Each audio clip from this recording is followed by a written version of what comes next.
What's going on, YouTube? Welcome back to the channel. First workout of the week. Hit a nice little upper body day out here in the backyard. Just started with the basics. TheraBand pass through. I actually just ordered some new TheraBands off of Amazon. So those will be getting some shine in the upcoming videos.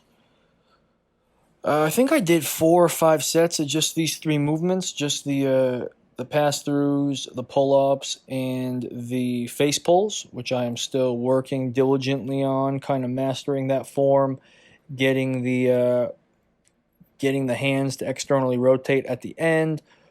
My external rotation is terrible. It's something I've never really focused on or worked, but slowly and surely, I'm building it up, getting stronger in those positions.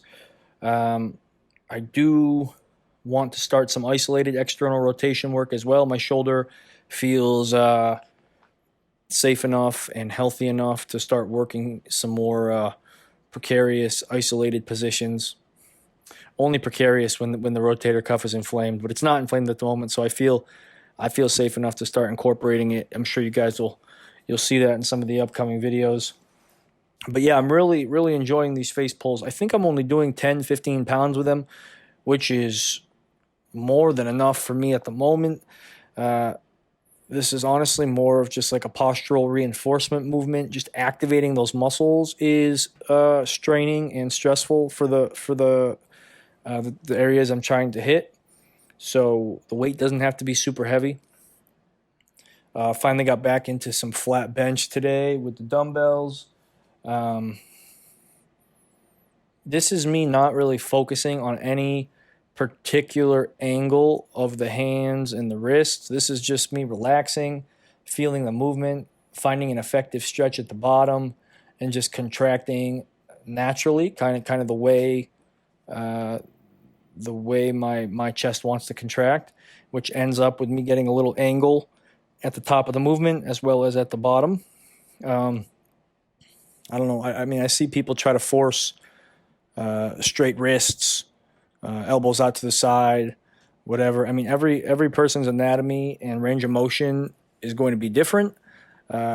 Just try to stay in a pain-free range of motion and try to get the best contraction that you can. I think that's the key. You know, forcing blood into the muscle and just staying pain-free. This T-bar is still one of the best things I've got off Amazon. It's super effective, perfect, easy to use, slides right on the bar, and just allows for a great mid-back, upper back pump. I'm so happy about it. I think honestly it was like $20 off Amazon. So again, you can't beat it. Can't really complain about something like that. Trying to think here how my calorie situation's been going. I feel I've been pretty good lately in terms of staying on track calorically. My goal calories every day at the moment, because I'm not doing much. Goal calories every day, 2,200. Protein ending up somewhere around 220, 230 grams a day. Most of that coming from chicken breast, and I do drink one protein shake per day as well. So my weight is sitting right around 188.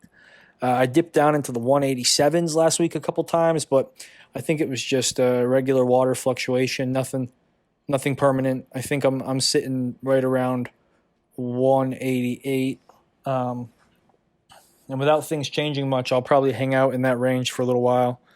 But again, calories on a daily basis, 2,200. Protein right around 220, 230. And carbs and fats, I haven't really looked. I think, let me check. I think my carbohydrates have been around 160, 180 grams. Let me take a look. Which is relatively low, I'd say, but again, I'm not really doing much, so I can't be packing on the carbohydrates here. Yeah, so I'm getting about 180 grams of carbs a day. Check the fat, and around 70 grams of fats per day. So macro numbers looking at 220 grams of pro, 180 grams of carb, 72 grams of fat. Um, yeah, I don't do well on high carb diets, especially when I'm not really straining. I'm not doing anything cardiovascularly out here in the backyard. It's mainly just strict, just focused muscle contraction, basic bodybuilding, lifting.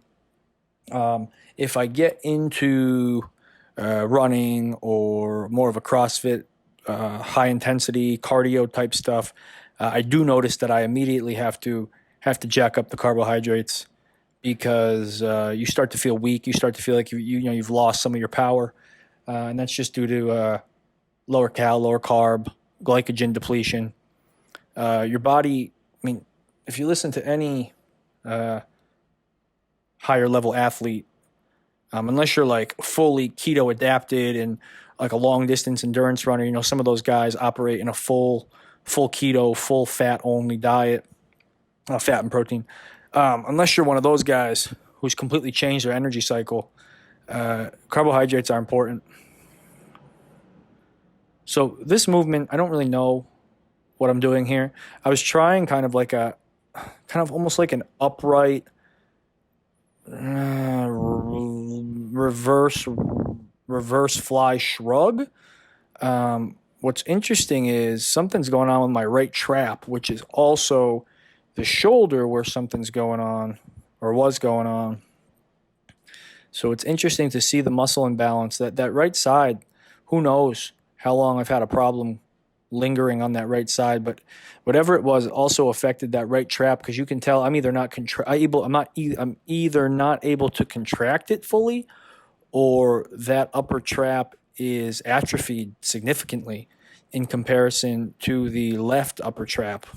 So I don't know. I'm gonna keep working that exercise in, and I'll watch as the videos progress and just kind of see what the situation is there. But got into some bicep curls, standing dumbbell. I really struggle with feeling the mind muscle connection on the bicep. The only way I ever really feel it uh, well, I guess, is on the preacher curl. And I did use the GHD as a preacher curl the other day. I should probably get back to doing that. Um, but I do like to mix these in. They're good for volume, and as I get into the higher reps, I start to get a good contraction in the bicep. But I definitely appreciate and enjoy the GHD. I mean the preacher curl contraction a little bit better. This exercise, I've been doing it so much since I got this cable. My triceps are just exploding. I had to take a break here due to the intensity of the pump. Um, and then, truth be told, I also went to the gym again last night. Things have been kind of hectic here at my house. So I was trying to get out of the house. I went to the gym again last night. I hadn't been to the gym in a while. They apparently got all new equipment. Really smooth, really nice machinery. I don't even know what brand it was. I didn't really get a chance to look. Wasn't really paying attention. But I literally went and I just repeated this workout again, which is stupid, but I just repeated it again, just an upper body day, using the pull down, the row, some isolated bicep movements, and then hit additional tricep press downs. And again, my triceps are just exploding. It's weird how that works sometimes. I finally got back into the CrossFit style GHD sit ups. For those of you who are fans of the old CrossFit Games starts tomorrow. I think that's Wednesday the 3rd. CrossFit Games start tomorrow. They'll run all the way through the weekend. Yeah, the men's CrossFit side, in my opinion, has been kind of boring since Matt Fraser walked off with his crown.